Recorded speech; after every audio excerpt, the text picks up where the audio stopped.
guys, welcome back to another one of our best book podcasts. Today we're covering topics of war poetry, Victorian literature and modernism. We will also be doing a TBR, book review and a book reading. So listen in and let's get started.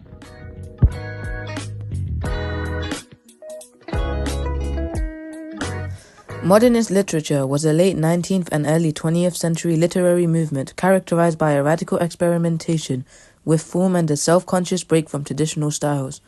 Influenced by World War I and new ideas in psychology and science, it reflects a sense of alienation and fragmentation. An example of alienation could be that people often feel disconnected from society, their environment, and even themselves, a feeling which is fueled by urbanization and industrialization.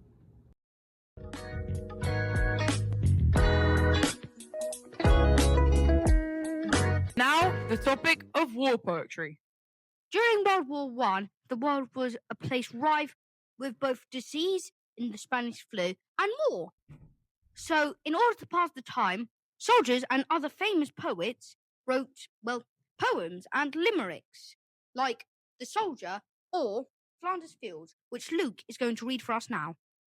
In Flanders fields, the poppies blow, between the crosses, row on row, that mark our place, and in the sky, the larks, still bravely singing, fly, scarce heard amid the guns below. We are the dead, short days ago. We lived, felt dawn, saw sunset glow, loved and were loved, and now we lie in Flanders fields. Take up our quarrel with the foe, to you from failing hands we throw. The torch be yours to hold it high. If ye break faith, with us you die. We shall not sleep, though poppies grow in Flanders fields. An incredible poem. Although, on the other side, there were more positive, shorter poems, like limericks, like this one.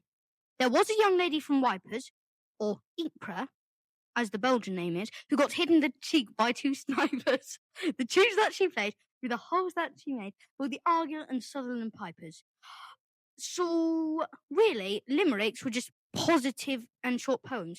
But here is a poem that is short, but still a poem. To my purse, the devil, there's nothing in. To my kit, I leave to my next of kin. But if this dastardly war I manage to clear, I'll keep it for myself as a souvenir.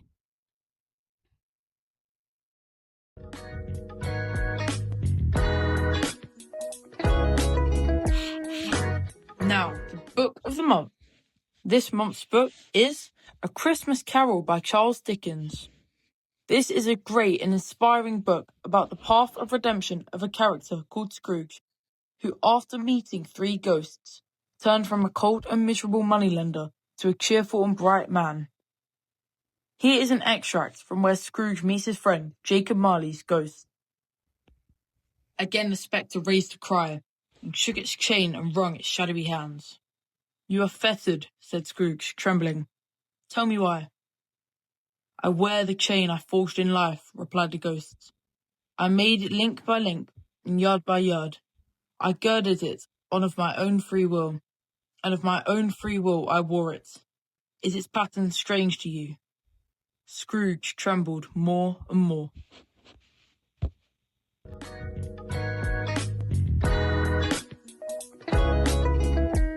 Now that we're coming towards the end of our podcast, we would like to share our TBRs and what we're currently reading.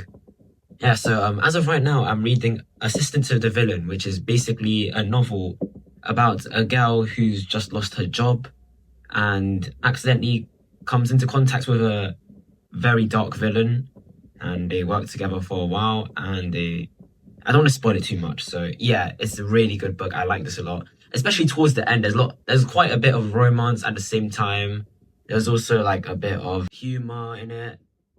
It's got basically a bit of everything, I have to be honest.